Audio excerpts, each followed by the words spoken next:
Bueno, Etienne, el propósito de esta entrevista es hablar un poco de la obra con la que vas a participar tú en la muestra esta que se va a hacer en la UCA en junio de este año, y sobre tu relación con la obra que hiciste sobre un cuento de Borges, y después algo sobre tu interés en Borges y algo sobre tu carrera, tu estilo como pintor, los artistas que te han influenciado y demás. ¿Cómo no? Así que vamos a empezar con la obra misma.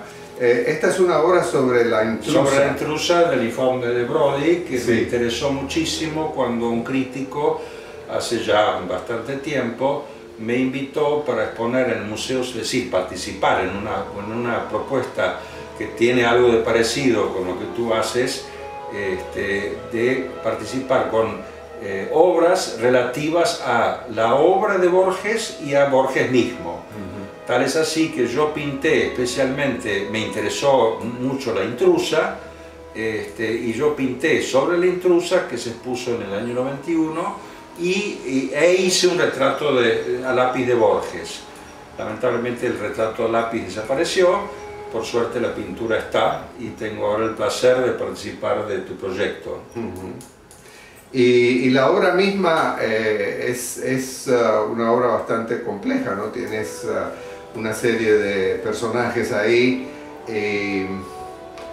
¿Quieres hablar algo Sí, sobre cómo no, cómo sí, no. Traté de representar una escena específica del cuento y elegí uno de los momentos que me parecieron culminantes, que a mí me impresionaron más.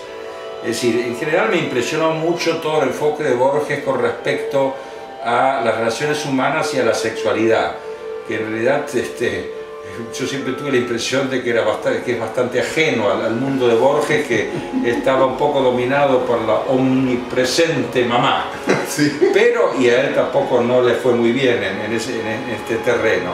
Pero la descripción que hace es fabulosa, profunda, muy tocante. Y este momento que yo representé es cuando los dos hermanos que tenían relaciones, los dos tenían relaciones con una mujer, uno de ellos el mayor había decidido venderla al prostíbulo, y después deciden entre los dos ir a buscarla, recomprarla. Entonces representé detrás de las rejas a la madama, típico de los prostíbulos, sí, a la pobre susodicha, que para darle un poco de carácter sensual la pinté, en fin, por lo menos con lo que normalmente en la historia de pintura es más aceptable, que se le puede ver con sus espléndidos senos, sí. Y los dos hermanos, que hice una diferencia. El menor lo pinté como en off, como si fuera un negativo de foto, con el cuerpo completo y desnudo, muy sutil el desnudo, pero desnudo al fin. Y el hermano mayor lo representé vestido, pero con la cabeza cortada. ¿Por qué? Porque prácticamente no se ve la cabeza, porque sí, le quise dar un gran dramatismo al cuadro. La técnica es acrílico, pero yo en general trabajo el acrílico. La primera enseñanza, mi primer maestro fue un gran pintor al óleo, con quien estudié en los años 60, y digamos, es como mi primer amor el óleo. Pero después, en los 70, que perfeccioné mi trabajo con Kenneth Kemble, un gran pintor de vanguardia que trabajaba el acrílico, que en ese momento era algo bastante novedoso, yo lo opté por razones, digamos, de contemporaneidad y prácticas, pero traté en general de evitar. Al principio un poco se le tenía rechazo al acrílico, se decía que no era tan bueno como el óleo, que parecía hule y cosas por el estilo. Entonces yo lo trabajé siempre mezclándolo con pigmentos y dándole una sensación más bien de corporeidad, de texturas, y más bien mate, no brillante, para diferenciarlo un poco, digamos, de la pintura que se veía al principio digamos, del acrílico. Después fue evolucionando en el acrílico y hoy día se hacen cosas notables. Sí, pero por un tiempo, claro, cuando empezó parecía hule, parecía... Sí. Exactamente. Y había un prejuicio, como esos prejuicios que existieron. Ahora Andy Warhol es el rey de la serigrafía. Antes la serigrafía era un poco menospreciada, especialmente los grabadores, ¿no? Eso no es grabado. Sí. Y bueno, hoy día es una técnica alternativa y se pueden hacer cosas magníficas también. Claro. Con respecto, tú me preguntabas digamos, qué es lo que más me interesó a mí. Sí. Bueno, mira, evidentemente el punto de partida fue de todas maneras en mi aprendizaje fue el cubismo. Después de todo, después de 500 años de pintarse a partir del Renacimiento, con la perspectiva y de cierta manera, a principios del siglo XX vino la gran revolución, es decir, vino Picasso, vino Braque, y vinieron las otras transformaciones del mundo, en la música, en la ciencia, hasta el psicoanálisis apareció, es decir, cambió el mundo. Ahora, desde el punto de vista de mi origen, que yo tengo medio apellido francés, Etienne Gontard, pero soy de origen lejano francés, porque soy de origen hugonote y la familia cercana, digamos, de mi padre en realidad era alemana. Yo creo que por mis venas anda mucho, o anduvo mucho el expresionismo, que eso fue lo que de alguna manera se cimentó en el curso de los años. Fui incorporando otros elementos, incluso estudié con un gran maestro del conceptualismo argentino en un momento dado, con Alfredo Portillos, y yo incorporé algo conceptual en la pintura, pero siempre seguí pintando, no me interesó cambiar, digamos, de enfoque. ¿Y el surrealismo y ese tipo de cosas nunca te ha tocado mucho? Me impresiona, no he incorporado directamente el surrealismo, no, muy indirectamente, porque admiro a uno de los grandes, Magritte, por ejemplo, admiro uno de los más grandes pintores surrealistas y de alguna manera siento una cierta afinidad, pero realmente no es mi camino, ¿no? O sea, que básicamente empezaste como en el cubismo, en el cubismo, pintaste cuadros y demás de ese estilo. En la época de estudio. Claro.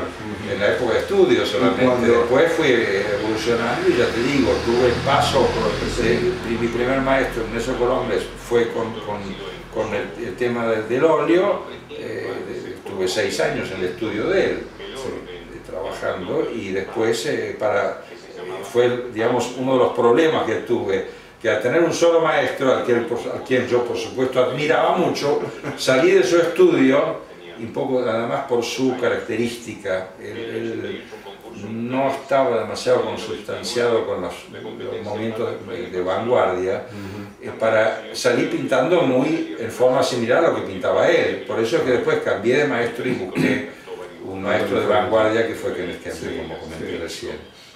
Volvamos a lo de Borges un momento más.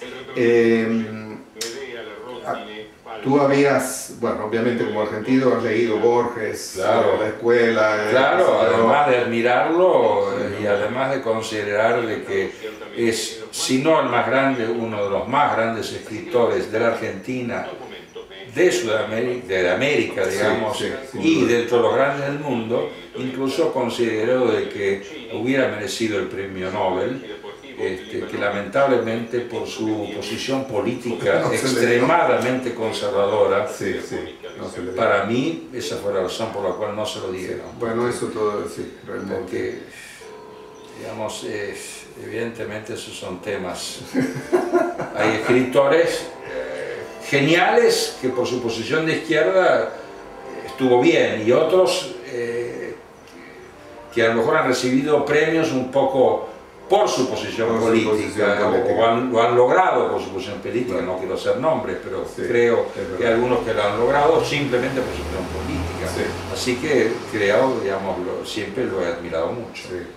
Y entonces, pero tú no habías hecho nada sobre Borges excepto aquella, cuando esta persona te pidió para esta muestra sobre él.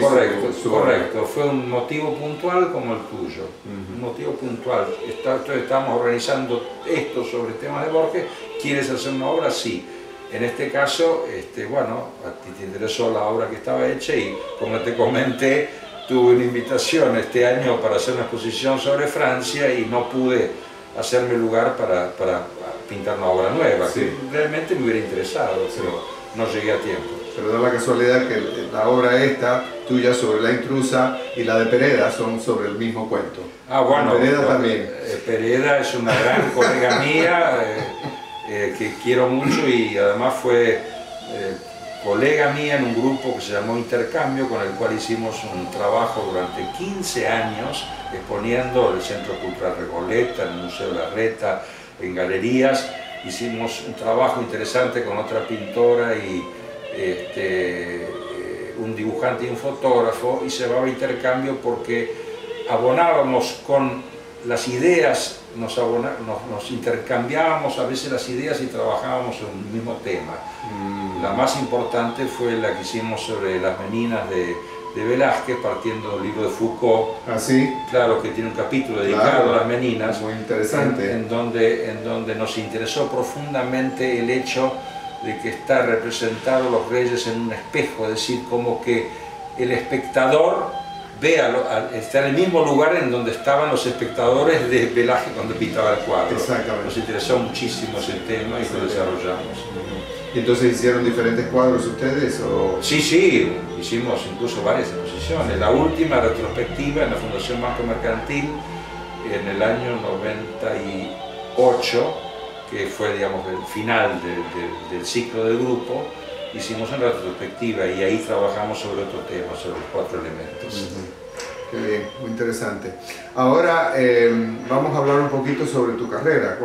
Tú tenías otra carrera, o sea, tú te ganabas la vida de otra forma y entonces fuiste al arte. Bueno, ¿qué es lo que ha pasado? Un poco en chiste yo digo que un poco seguí los pasos o el ejemplo de Gauguin, porque yo de chico quería estudiar pintura, pero mis padres me aconsejaron que hiciera comercio y pintara como mi abuela, que hacía magníficas acuarelas, pero como en forma no profesional.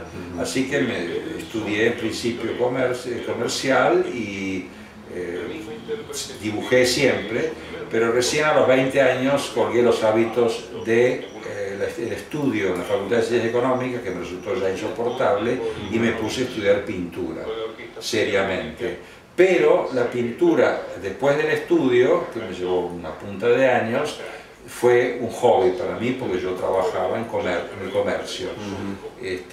Y recién en el año 1986 colgué los hábitos del comercio para dedicarme full time a la pintura.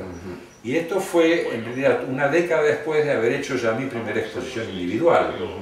Así que era un hobby, pero lo tomé muy seriamente. Y en el año 1976 hice mi primera muestra individual en la famosa, en aquella época, Galería Lirolai, donde pasaron muchos pintores argentinos después más conocidos o muy conocidos o talentosos. Y 10 años después entonces tomé el paso de dedicarme profesionalmente a la